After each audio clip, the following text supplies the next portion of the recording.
ये दास्तान है बॉलीवुड के ऐसे खलनायक की जिसकी खतरनाक अदाकारी से असल जिंदगी में लड़कियां उनसे डरने लगी थी। नाग हूं मैं, नाग, काला नाग। एक ऐसा अभिनेता जिसने फिल्मों में काम करने के लिए पिता से बगावत कर ली और अदाकारी का जुनून ऐसा कि फिल्म के लिए किन्नर बनने से भी गुरेज नहीं किया। इसलिए मर्दों की सेवा करती हूँ और औरतों का धंधा। यहाँ का राजा, इस जिस्म के बाजार का महाराजा, और नाम महारानी। जिसके द्वारा फिल्मों में निभाए नेगेटिव किरदार ही उसकी पहचान बन गए और सिर्फ उनके लिए ही एक अलग कैटेगरी के अवार्ड का इजाद हुआ ताकि उनकी काबिलियत को सराहा जा सके। मैं भी बहुत रोई थी जब लोगों ने मुझे नामर्द कहा, हिजड़ा कहा, लेकिन मेरी तकदीर में था हिजड़ा बनने का, मैं हिजड़ा बन गई। जिसकी अदाकारी ऐसी कि अपनी आंखों से ही लोगों के जहन में खौफ पैदा कर दे। जितनी तबाही उतना पैसा, और जितना पैसा उतनी पावर। जिसने नेगेटिव किरदारों को जितनी शिद्दत से निभाया उतनी ही मेहनत लोगों को हंसाने के लिए भी किया।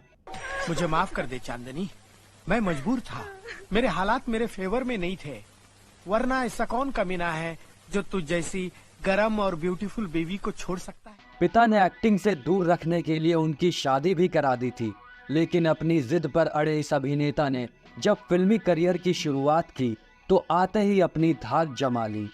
कई ऐसे किरदार निभाए जो अमर हो गए। वो कोई और नहीं, विलन बनकर अपनी अलग पहचान बनाने वाले टैलेंटेड एक्टर सदाशिव अमरापुरकर थे। डरा नहीं रहा हूँ, मैं ये बताना चाह रहा हूँ कि जो आदमी आपको 2.5 लाख की चपत लगाकर गया है ना, वो हरदेव सिंह हरियाणवी नहीं था, बल्कि एक चोर लुटेरा लफंगा था। हिंदी सिनेमा जगत में जब कभी भी विलन की बात की जाती है तो लोगों के दिमाग में सबसे पहला नाम इंडस्ट्री के मशहूर विलन अमरीश पुरी का आता है। हालांकि इंडस्ट्री में ऐसे भी कई कलाकार हैं जिन्होंने विलन के किरदार निभाकर ही अपनी अलग पहचान बनाई थी।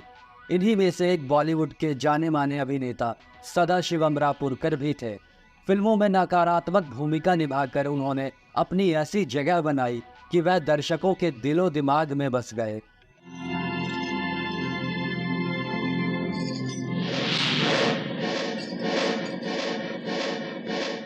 सदाशिव ने अपने नेगेटिव रोल से दर्शकों का खूब दिल जीता। इतना ही नहीं, फिल्म सड़क में उन्होंने किन्नर का किरदार निभाकर तो इतिहास रच दिया था। आज भले ही वह इस दुनिया में नहीं है, लेकिन उनका वो किरदार लोग आज भी भूल नहीं पाए हैं। नाटक बंद कर। बंसी, जा जा।